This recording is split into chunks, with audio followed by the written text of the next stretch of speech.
প্রাণীবিদ্যার প্রথম যে চ্যাপ্টার প্রাণীর বিভিন্নতা এবং শ্রেণীবিন্যাস সে অধ্যায় থেকে দ্বিতীয় ক্লাসটি নেব। এর আগে আমি তোমাদের জন্য এই অধ্যায় থেকে একটি ক্লাস দিয়েছিলাম। আজকে আমার এই ক্লাসটি সেই প্রথম ক্লাসের ধারাবাহিকতায় দ্বিতীয় ক্লাস। আমরা আজকে আলোচনা করব করডাটা পর্ব নিয়ে। আজকের আমাদের আলোচ্য বিষয় হলো করডাটা পর্ব।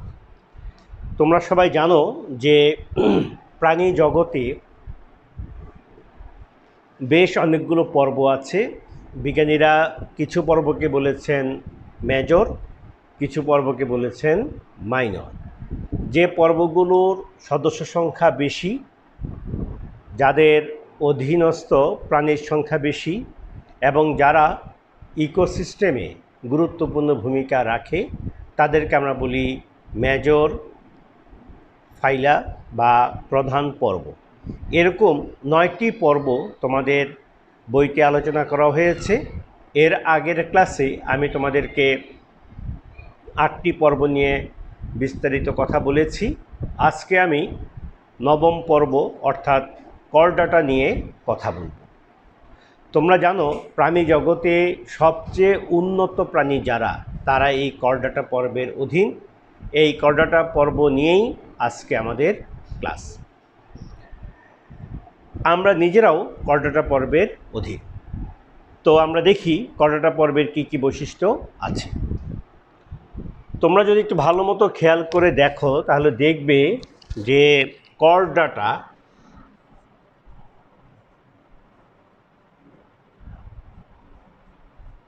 করডাটা এই শব্দটি যখনই তোমরা সামনে পাবে খুব সুন্দরভাবে তোমরা ভাগ করে নিতে পারো। কর্ড, হ্যাঁ, কর্ড মানে হচ্ছে রজ্জু।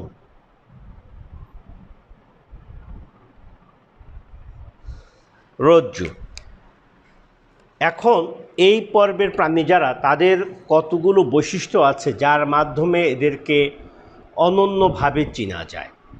সেই বৈশিষ্ট্যগুলো যদি আমি বলি তাহলে তোমাদেরকে অনেকগুলো বৈশিষ্ট্যই বলা যাবে, কিন্তু প্রধান বৈশিষ্ট্য 3টা। অর্থাৎ এই করডাটা পর্বকে চেনার জন্য গুরুত্বপূর্ণ বৈশিষ্ট্য বেশ কয়েকটি আছে, তার মধ্যে প্রধান হলো 3টি। কি কি? তাহলে আমরা লিখছি 1, ভ্রূণ অথবা সারা জীবন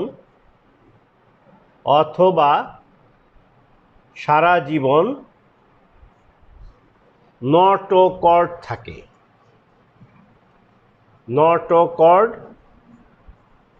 থাকে। নাম্বার 2, ভ্রূণ অথবা সারা জীবন নটোকর্ডের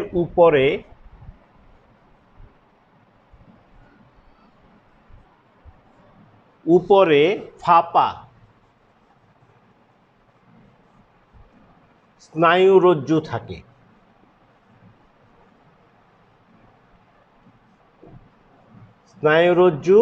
থাকে। 3, আমরা বলবো ভ্রূণ অথবা সারা জীবন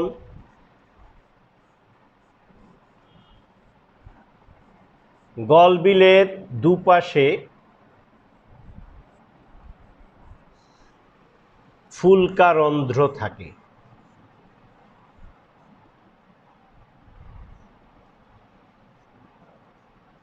এই যে আমি এখানে তোমাদেরকে বেশ কতগুলো শব্দের প্রতি তোমাদের দৃষ্টি আকর্ষণ করতে চাই।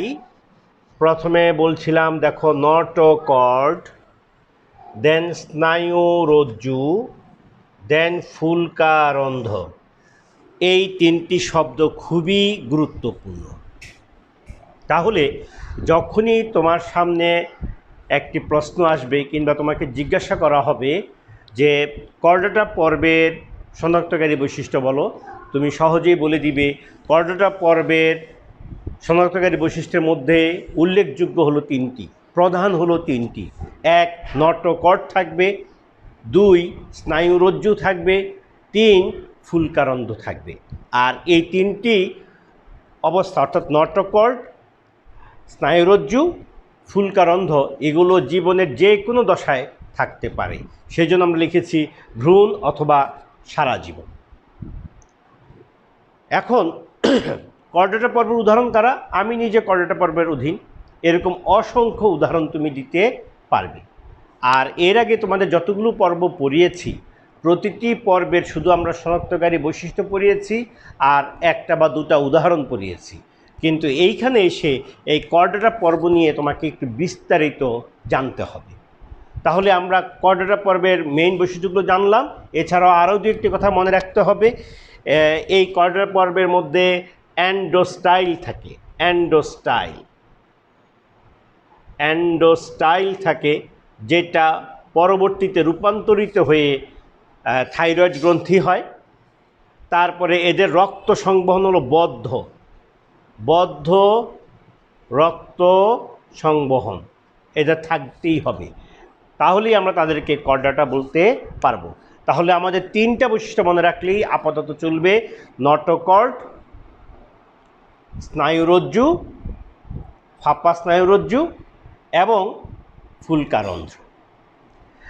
আমরা কর্ডা পর্বকে যদি আরেকটু বিশ্লেষণ করতে চাই তাহলে আমরা দেখব কর্ডাটা নামক যে পর্ব আছে সে পর্বটিকে তিনটি উপপর্বে ভাগ করা যায়। কি কি? তাহলে আমরা একটু যদি বলি কি কি, তাহলে আমরা বলবো 1 নম্বর হলো তোমার urochordata, Urochordata,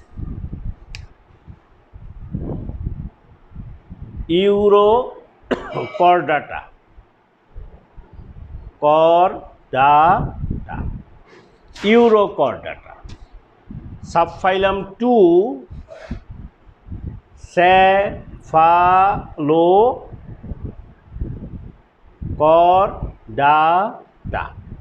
স্যাফালোকর্ডাটা। Number 3 vertebrata, VERTEBRATA। তাহলে কর্ডাটা পর্বের উপপর্ব কয়টি? উপপর্ব হলো 3টি। 1 ইউরোকর্ডাটা, 2 স্যাফালোকর্ডাটা, 3 ভার্টিব্রাটা। আর তোমাদের যখনই আমরা কোনো এই যে শুধুমাত্র প্রাণীবিজ্ঞান বলে কথা নয়, জীববিজ্ঞানের যেখানেই যখনই আমরা কোনো ক্লাসিফিকেশন দিব, মনে রাখতে হবে ক্লাসিফিকেশনের একটা মূল নীতি আছে। সেই নীতিটা হলো ফ্রম সিম্পল টু কমপ্লেক্স, অর্থাৎ সরল থেকে জটিল। যেমন ধরো আমরা যখন পর্বগুলোর নাম পড়েছি, নিশ্চয়ই গত ক্লাসে তোমরা পড়েছ যে porifera, cnidaria, platyhelminthes, nematoda, mollusca, annelida, arthropoda, echinodermata, then chordata, অর্থাৎ যে প্রাণীটা, যে পর্বটা সরল প্রকৃতির সেটাকে আমরা আগে স্থান দিয়েছি, পর্যায়ক্রমে সর্বশেষ স্থান দিয়েছি কর্ডাটা, অর্থাৎ সবচেয়ে উন্নত, সবচেয়ে জটিল পর্ব হলো কর্ডাটা। কর্ডাটাকে যখন আমরা তিনটা ভাগে ভাগ করেছি, subphylum 1 urochordata, subphylum 2 cephalochordata, subphylum 3 vertebrata, এখানেও সেই একই সূত্র প্রযোজ্য। অর্থাৎ ইউরোকর্ডাটা হলো সরল কর্ডেট, স্যাফালোকর্ডাটা হলো সরল কর্ডেট এবং সবচেয়ে উন্নত হলো কে? ভার্টিব্রাটা।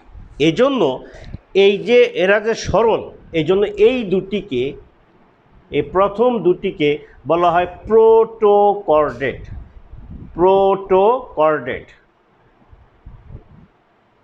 অর্থাৎ আদি কর্ডেট, সরল কর্ডেট, হ্যাঁ, আদি কর্ডেট।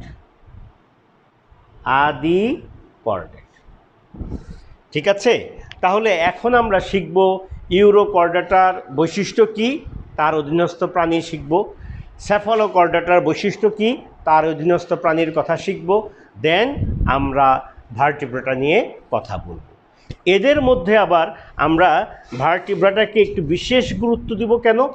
আমি নিজে, তুমি, আমি, আমরা সবাই আমরা হলো ভার্টিব্রাটা উপপর্বের অধীন, যেটা উন্নত একটি উপপর্ব। এই জন্য এই উপপর্ব নিয়ে আমরা কিন্তু আবার বিস্তারিত পড়ব। তাহলে আমরা চলে আসি, আমরা এখন কথা বলবো ইউরোকর্ডাটা নিয়ে। যখনই তোমার সামনে ইউরোকর্ডাটা শব্দ চলে আসবে, আমি বলেছি যে প্রত্যেকটা নামকরণের একটা অর্থ আছে, প্রত্যেকটা নামকরণের একটি ব্যাখ্যা আছে। যেমন ধরো, আমি যদি সহজে বললে ইউরো মানে হচ্ছে ল্যাজ, সহজ কথা, ইউরো মানে হচ্ছে ল্যাজ। কর্ডাটা মানে আমরা আগে পড়েছি, সহজেই বলেছি কি, রজ্জু। অর্থাৎ এই সমস্ত প্রাণীরা, এই উপপর্বের প্রাণীদের শুধুমাত্র লেজে নটকট থাকে, শরীরের অন্য অংশে আর থাকে না। তাহলে আমি যদি বৈশিষ্ট্য লিখি, তাহলে আমি কি লিখব? আমি লিখব, দেখো 1 নম্বর লিখব, এদের শুধুমাত্র লেজে নটকট থাকে। শুধুমাত্র লেজে নটকট থাকে। নাম্বার 2, এদের দেহ টিউনিকেট বা টেস্ট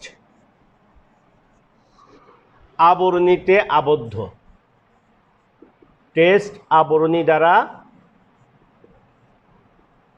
আবদ্ধ। ঠিক আছে, এই দুটি বৈশিষ্ট্য আমরা মনে রাখব। তাহলে এদের শুধুমাত্র লেজে নটকট থাকে, আর এদের দেহ টিউনিকেট বা টেস্ট নামক আবরণীতে আবদ্ধ থাকে। এখানে আরও কিছু কথা একটু মনে রাখতে হবে। যেমন যদি আমরা বলতে চাই, এই পর্বের প্রাণীদের ক্ষেত্রে একটা শব্দ আমরা পাবো, তাকে আমরা বাংলায় বলবো প্রতীপ রূপান্তর। প্রতীপ রূপান্তর, এই কথাটা এখানে একটু মনে রাখতে হবে। প্রতীপ রূপান্তরকে ইংরেজিতে বলা হয় রেট্রোগ্রেসিভ মেটামরফোসিস। বাংলায় বলেছি প্রতীপ রূপান্তর। সহজে যদি মনে রাখো তাহলে বলবো, যে রূপান্তরটা নেগেটিভ, যে রূপান্তরটা ভালো থেকে খারাপের দিকে যায়, সেই রূপান্তরকে আমরা বলবো প্রতীপ রূপান্তর। কেন এটা আসলো? এটা আসলো এই জন্য, আমরা এখানেও এই বৈশিষ্ট্য লিখতে পারি, এরা লার্ভা অবস্থায় থাকে কি, সচল, আর পূর্ণাঙ্গ অবস্থায় থাকে হচ্ছে নিশ্চল। তাহলে এই প্রাণীটা যখন লার্ভা ছিল, তখন সে সাঁতার কাটতে পারত, তখন সে সচল ছিল, এক জায়গা থেকে আরেক জায়গায় যেতে পারত, অর্থাৎ তখন সে উন্নত বৈশিষ্ট্যের প্রাণীর মতো আচরণ করতে পারত।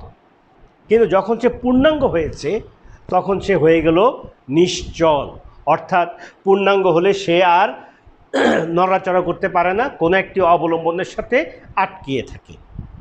এই যে পরিবর্তনটা হলো তার, এই পরিবর্তনটাকেই আমরা বলেছি রেট্রোগ্রেসিভ মেটামরফোসিস অথবা প্রতীপ রূপান্তর। সুতরাং তোমাদের পরীক্ষায় এমসিকিউ থেকে শুরু করে জ্ঞান কিংবা অনুধাবনে এই প্রশ্নটা আসতে পারে যে প্রতীপ রূপান্তর বলতে কি বুঝো, অথবা প্রতীপ রূপান্তর কোন প্রাণীতে দেখা যায়। তার উত্তর হবে ইউরোকর্ডাটা উপপর্বের যে প্রাণীরা, তাদের মধ্যে প্রতীপ রূপান্তর দেখা যায়।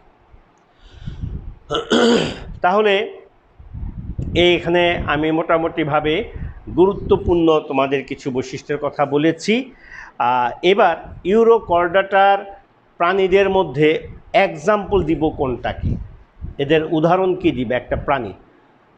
এদের যদি একটা উদাহরণ দিতে চাই, তাহলে আমি একটা শব্দ মনে রাখতে চাইব, একটা এক্সাম্পলই ভালো মতো শিখবে, সেটা হলো এদের নাম হচ্ছে অ্যাসিডিয়া। যদি বৈজ্ঞানিক নাম দেখো তাহলে আমরা কি লিখব? ASCIDIA, অ্যাসিডিয়া। ম্যান্টুলা, MENTULA, অ্যাসিডিয়া ম্যান্টুলা। তাহলে যদি বলা হয় ইউরোকর্ডাটা উপপর্বের অধীন একটি প্রাণীর নাম বলো, তাহলে তোমরা কি বলবে? তার নাম হচ্ছে অ্যাসিডিয়া। অ্যাসিডিয়া নামটা তার কমন নাম, ইংরেজিতেও অ্যাসিডিয়া বলা হয়, সেই হিসাবে অ্যাসিডিয়া আমরা বলবো। কিন্তু যখন আমরা পরীক্ষায় সায়েন্টিফিক নাম লিখব তখন কিন্তু নিচে দাগ দিতে হবে, তার নাম হবে কি? অ্যাসিডিয়া ম্যান্টুলা। এই প্রাণীটার একটা মজার কাহিনী আছে, সেটা হলো এরকম। প্রাণীটা দেখতে এরকম।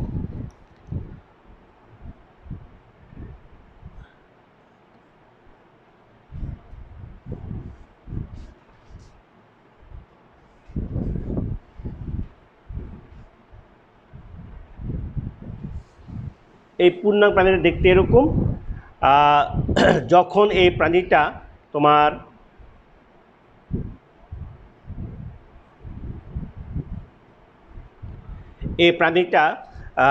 এই প্রাণীটাকে বলা হয় সি স্কোয়ার্ট। এর অপর নাম সি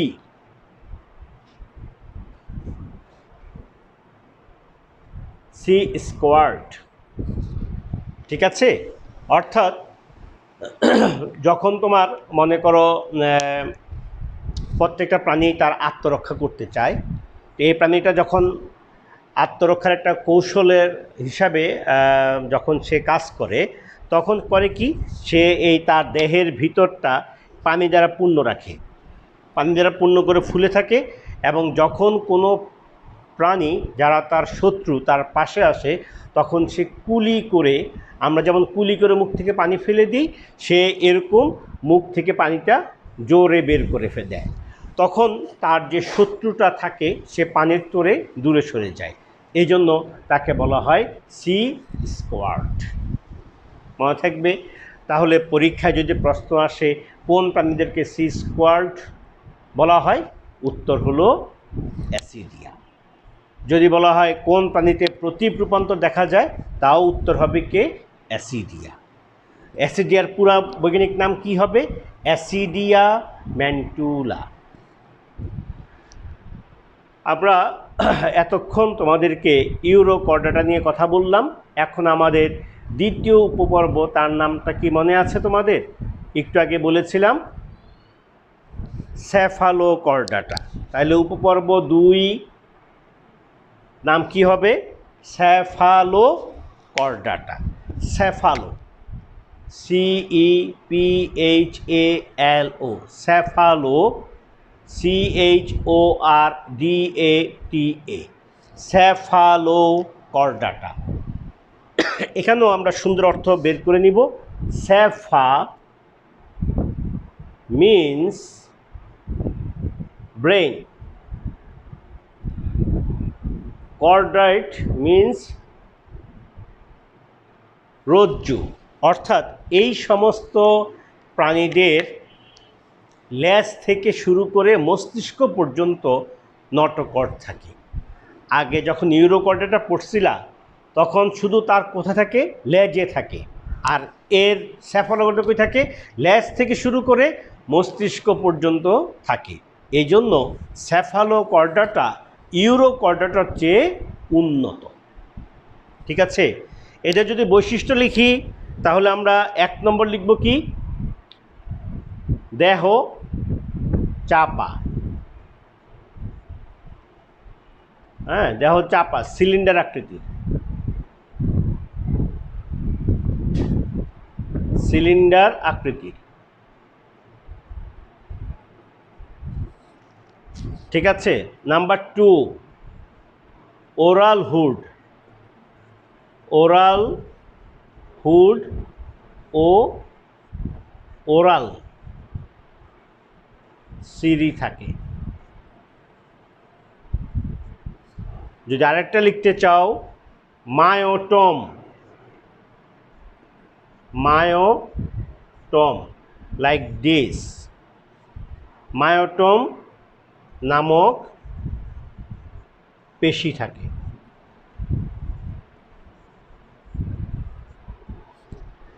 তাহলে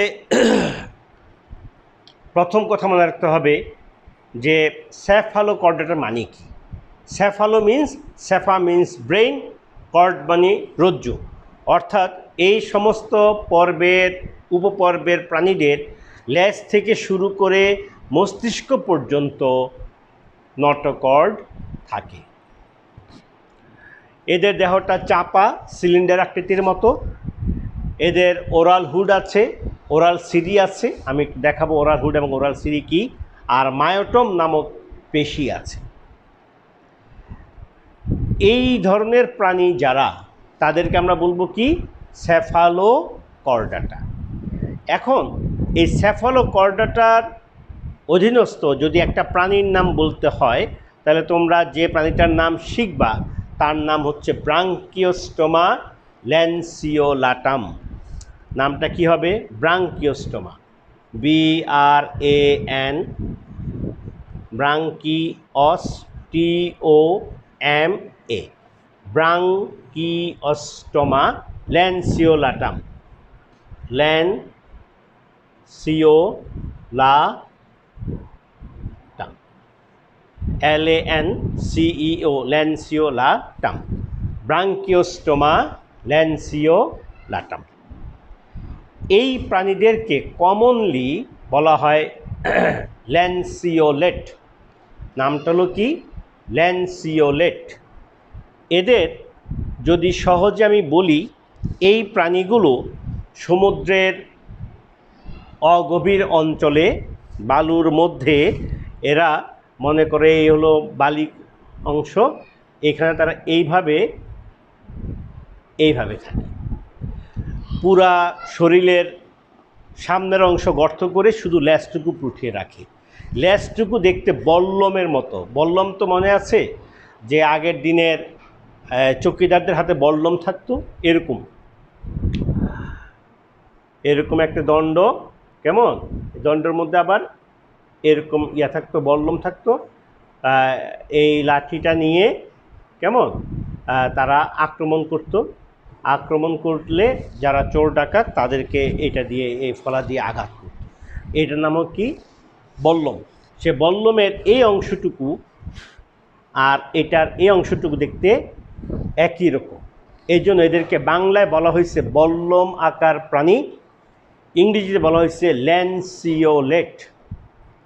ইংরেজিতে এদের নাম হচ্ছে ল্যান্সিওলেট। আর এর বৈজ্ঞানিক নাম কি? ব্রাঙ্কিওস্টোমা ল্যান্সিওলাটাম। বৈজ্ঞানিক নামটা মনে রাখতে হবে এবং একটু চর্চায় থাকতে হবে। আমি এই প্রাণীটার একটা চিত্র যদি তোমাদের সহজে আঁকতে চাই, তাহলে এই চিত্রটা হবে এরকম। এই আবার এখানে এসে এই বাট এই জায়গায় এসে, এখানে এসে আমরা কি বলবো? এখানে এরকম, ঠিক আছে, এরকম, আর এখানে এরকম। আর এই হচ্ছে তার নটোকর্ড। এই ল্যাজ থেকে শুরু করে, এই ল্যাজ থেকে শুরু করে এই পুরা হলো তার নটোকর্ড থাকে। আর এদের শরীরে কিছু পেশি থাকে, পেশিগুলো এরকম, মনে করো এরকম, পেশিগুলো এরকম। এই তাহলে এই ল্যাজ অংশটা, এই অংশটাকে আমরা বলছি কি? এটা দেখতে বল্লমের মতো, ল্যান্সিওলেট। এটা হলো ওরাল হুড, এই ওরাল সিরি। আর এই প্রাণীটা দেখতে দ্বিপার্শ্বীয়, চাপা সিলিন্ডার আকৃতি। এটাই হলো ব্রাঙ্কিওস্টোমা। তাহলে আমরা যদি বলি সেফালোকর্ডাটার বৈশিষ্ট্য কি, তুমি বলবা সেফা মিন্স ব্রেইন, কর্ডেট মানে রজ্জু। এই উপপর্বের প্রাণীদের ল্যাজ থেকে শুরু করে মস্তিষ্ক পর্যন্ত নটোকর্ড থাকে। এদের ওরাল হুড এবং ওরাল সিরি থাকে। এদের দেহে মায়োটম নামক পেশি থাকে। এদের লেজটুকু দেখতে বল্লমের মতো, তাই এদেরকে বলা হয় ল্যান্সিওলেট বা বল্লমাকার প্রাণী। এরা সমুদ্রের অগভীর অংশের বালুর মধ্যে দেহের পুরো অংশটা নিমজ্জিত করে লেজটুকু শুধু বাইর করে রাখে। এই উপপর্বের একটি প্রাণীর উদাহরণ হচ্ছে ব্রাঙ্কিওস্টোমা, যার বৈজ্ঞানিক নাম হচ্ছে ব্রাঙ্কিওস্টোমা ল্যান্সিওলাটাম। আশা করি তোমরা বুঝতে পেরেছ। এখন আসো আমাদের সর্বশেষ যে উপপর্ব, যার নাম হলো ভার্টিব্রাটা, এটা নিয়ে আমরা কথা বলব। তাহলে চলে আসলাম উপপর্ব কি 3, তার নাম কি দিয়েছে আমরা? VERTE, ভার্টি, BRATA, Vertebrata. ভার্টিব্রাটা উপপর্বটি তোমরা জানো যে কর্ডেটের যতগুলো উপপর্ব আছে তার মধ্যে সবচেয়ে উন্নত, আর ভার্টিব্রাটা বললেই এর বাংলা অনুবাদটি আমাদের মধ্যে ভেসে উঠে। এদের বাংলা হচ্ছে মেরুদণ্ডী প্রাণী। তাহলে সহজে আমরা কি বলতে পারি? যে সমস্ত প্রাণীদের মেরুদণ্ড আছে তারাই হলো মেরুদণ্ডী প্রাণী। এদের চেঞ্জগুলো কি হয় দেখো, কেন তারা উন্নত হলো। দেখো, আমরা তোমাদের সামনে বেশ কিছু শব্দ বলেছিলাম, যেমন নটোকর্ড, নিশ্চয়ই মনে রাখতে পেরেছ। কর্ডাটার অনন্য বৈশিষ্ট্য নটোকর্ড বলেছ। তারপর কি বলেছি আমরা? স্নায়ুরজ্জু। তারপরে বলেছি কি? ফুলকারন্ধ।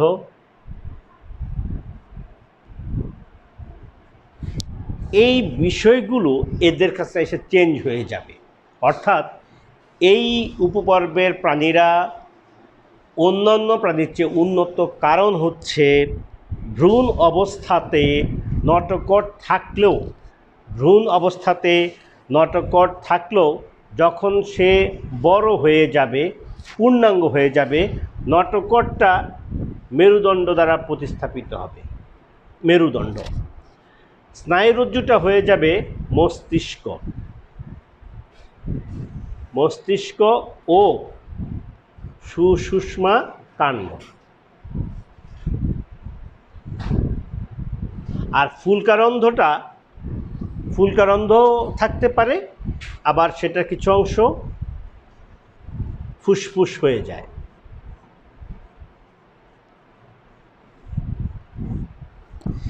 তাহলে চেঞ্জটা বুঝতে পেরেছ? অর্থাৎ ভার্টিব্রাটা উপপর্বের প্রাণীদের ভ্রূণ অবস্থায় নটোকর্ড থাকলেও পরিণত অবস্থায় সেটা হয়ে যাবে মেরুদণ্ড। স্নায়ুরজ্জুটি তোমার ভ্রূণ অবস্থায় থাকলেও পরিণত অবস্থায় সেটা থেকে তৈরি হবে মস্তিষ্ক এবং সুষুম্না কাণ্ড। আর ফুলকারন্ধ যদি থাকে, পরিণত অবস্থায় ফুলকারন্ধও থাকতে পারে, এবং কোনো কোনো ক্ষেত্রে সেটা চেঞ্জ হয়ে ফুসফুস হয়। তাহলে এই বৈশিষ্ট্যগুলো যে প্রাণীতে আমরা পাবো তাদেরকে আমরা বলবো মেরুদণ্ডী প্রাণী। এবং কর্ডাটার যতগুলো প্রাণী আছে, যতগুলো উপপর্ব আছে, তার মধ্যে সবচেয়ে উন্নত হলো ভার্টিব্রাটা। এখন ভার্টিব্রাটা উপপর্বের আমরা তোমাদের বৈশিষ্ট্যগুলো বললাম। উদাহরণ, তুমি নিজের উদাহরণ দাও। তুমি নিজেও একটা ভার্টিব্রেট প্রাণী, ধরো হোমো সাপিয়েন্স দিতে পারো। এই উদাহরণগুলো আমাদের কাছে আসবে, কিন্তু এই ভার্টিব্রাটা উপপর্ব নিয়ে আমাদেরকে বিস্তারিত পড়তে হবে। ভার্টিব্রাটা উপপর্বকে আমরা আবার দুটি অধিশ্রেণীতে ভাগ করি। আমি যদি নামগুলো লিখে দিই তাহলে এরকম হবে। একটাকে আমরা বলবো একনাথা, এটাকে এখন বলা হয় সাইক্লোস্টোমাটা। এটাকে বলবো আমরা ন্যাথোস্টোমাটা, নাথোস্টোমাটা, বাট একটা জি থাকবে, যদিও জির উচ্চারণটা হবে না। তাহলে এই দুটা কি? এটা হলো অধিশ্রেণী বা সুপার ক্লাস। এটাকে আমরা বাংলা কি বলবো? অধিশ্রেণী। এই অধিশ্রেণী 1, নাম হলো কি? একনাথা। অধিশ্রেণী 2 নাম কি? ন্যাথোস্টোমাটা। এই অধিশ্রেণীর অন্তর্গত শ্রেণী আছে 2টা, আর এই অধিশ্রেণীর অন্তর্গত শ্রেণী আছে 7টা।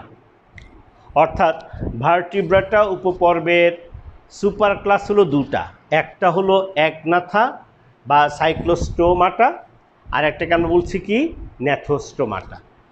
এই অংশের প্রাণীরা চোয়ালবিহীন, এরা হলো চোয়াল যুক্ত, এরা হচ্ছে অউন্নত, এরা হচ্ছে উন্নত। আমরা এখন এদের নামগুলো আজকে একটু শিখব। আগামী অর্থাৎ আমার পরবর্তী ক্লাসে আমি এদের বৈশিষ্ট্য এবং উদাহরণ নিয়ে কথা বলব। যাকে আমরা বলেছি একনাথা বা কোনো কোনো বইতে আমরা লিখেছি সাইক্লোস্টোমাটা। এর অধীন শ্রেণী হলো 2টা। Class 1 মাইক্সিনি, MYXINI। ক্লাস 2 প্যাট্রোমাইজন্টিডা, প্যাট্রোমাইজন্টিডা। তাহলে আমরা তোমাদের প্যাট্রোমাইজন্টিডা এবং মাইক্সিনি এই যে 2টা শ্রেণী বললাম, এদের বৈশিষ্ট্য এবং উদাহরণ নিয়ে আমরা পরবর্তী ক্লাসে বলবো। আজকে তোমরা শুধু নামটা মনে রাখবা। নামটা কি বললাম? শ্রেণী 1 মাইক্সিনি, শ্রেণী 2 প্যাট্রোমাইজন্টিডা। আবার আসো, আমরা আরেকটি সুপার ক্লাস তোমাদের বলেছিলাম, তার নাম দিয়েছি কি? ন্যাথোস্টোমাটা। মনে আছে? ন্যাথোস্টোমাটা। এর অধীন শ্রেণী আছে কয়টা? এর অধীন শ্রেণী আছে 7টা। তাহলে আমরা একটু লিখে ফেলি। Class 1, class 2, class 3, class 4, class 5, class 6 and class 7। তাহলে নামগুলো কি লিখব? ক্লাস 1 হলো কন্ড্রিকথিস, CHONDRICHTHYES। ক্লাস 1 এর নাম হলো chondrichthyes. Class 2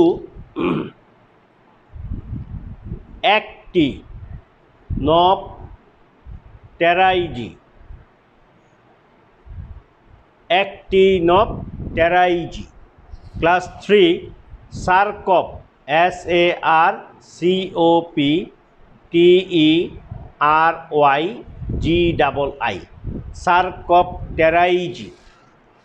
class 4 amphibia, AMPHIBIA,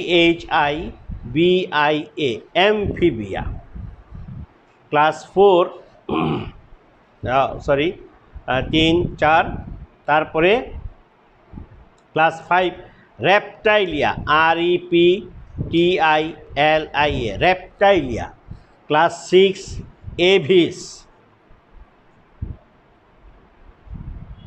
এভিস and class 7 Mammalia.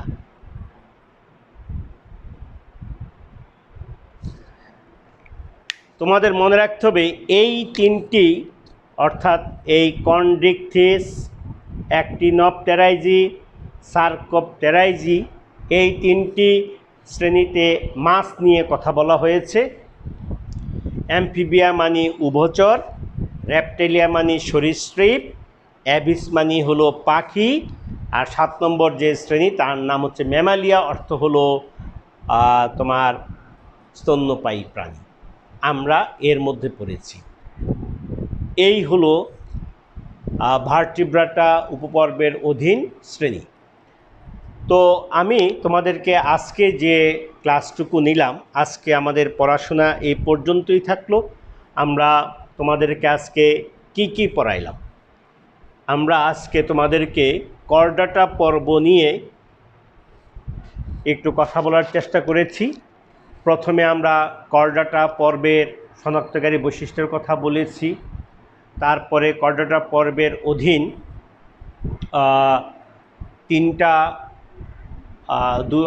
তিনটা উপপর্ব আছে। একটাকে আমরা বলেছি ইউরোকর্ডাটা, দেন সেফালোকর্ডাটা, দেন ভার্টিব্রাটা। আমরা ইউরোকর্ডাটার বৈশিষ্ট্য শিখেছি, উদাহরণ শিখেছি। সেফালোকর্ডাটার বৈশিষ্ট্য শিখেছি, উদাহরণ শিখেছি। ভার্টিব্রাটাতে এসে আমরা আর একটু বিস্তারিত জানার চেষ্টা করেছি। ভার্টিব্রাটার অধীন দুটা সুপার ক্লাস বা অধিশ্রেণী আছে। একটার নাম হলো অ্যাগনাথা বা সাইক্লোস্টোমাটা, আর একটা শ্রেণীর নাম হচ্ছে ন্যাথোস্টোমাটা। অ্যাগনাথার অধীন আবার শ্রেণী আছে দুটি। একটাকে বলছি আমরা মাইক্সিনি, আর একটা শ্রেণীর নাম দিয়েছি আমরা প্যাট্রোমাইজন্টিডা। আবার ন্যাথোস্টোমাটা নামক যে সুপার ক্লাস আছে তার অধীন শ্রেণী আছে 7টি। শ্রেণীগুলোর নাম ধারাবাহিকভাবে যদি বলি তাহলে এরকম: কন্ড্রিকথিস, অ্যাক্টিনোপটেরাইজি, সার্কোপটেরাইজি, অ্যামফিবিয়া, রেপটাইলিয়া, অ্যাভিস এবং ম্যামালিয়া। আগামী ক্লাসে আমরা তোমাদেরকে এই ভার্টিব্রাটা উপপর্বের যে শ্রেণীগুলো আছে এই শ্রেণীগুলোর শনাক্তকারী বৈশিষ্ট্য শিখাবো এবং প্রত্যেকটা শ্রেণীর অধীনস্থ একটা করে কমপক্ষে প্রাণীর উদাহরণ শিখাবো। তবে এখানে আমরা একাধিক উদাহরণ শিখব। এই জন্য কোনো কোনো ক্ষেত্রে যত বেশি উদাহরণ আমি শিখব তত বেশি আমার প্রাণী চেনা হবে, প্রাণীর নাম জানা হবে। তো আগামী ক্লাসে আমরা আবার তোমাদের সবাইকে পাবো এই প্রত্যাশা রেখে আজকের মতো আমাদের যে ক্লাস এখানে শেষ করছি। সবাই ভালো থাকো।